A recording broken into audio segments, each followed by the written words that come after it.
in his own words, quote, resisted with all her strength, end quote, leaving him with no choice but to, quote, thrash her mercilessly and rape her, end quote.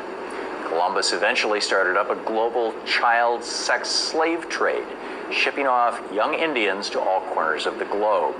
He even bragged about it to a friend in a letter written in 1500, saying that 100 castellanos, it's a Spanish coin, are as easily obtained for a woman as for a farm. And it is very general, and there are plenty of dealers who go about looking for girls. Those from 9 to 10 years old are now in demand. Under Columbus's rule, life for the Taino people became so bad that they resorted to mass suicide. 25 years after Columbus had arrived in Hispaniola, the Spanish missionary Pedro Cordoba wrote that as a result of the suffering and hard labor they endured, the Indians choose and have chosen suicide. Occasionally 100 have committed mass suicide. The women, exhausted by labor, have shunned conception and childbirth. Many, when pregnant, have taken something to abort and have aborted. Others, after delivery, have killed their children with their own hands so as not to leave them in such oppressive slavery.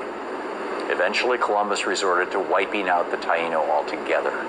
Prior to Columbus's arrival in the New World, scholars placed the population of Haiti, Hispaniola, at around 1.5 to 3 million people. By 1496, it was down to 1.1 million, according to a census done by Bartholomew Columbus, Christopher Columbus's brother.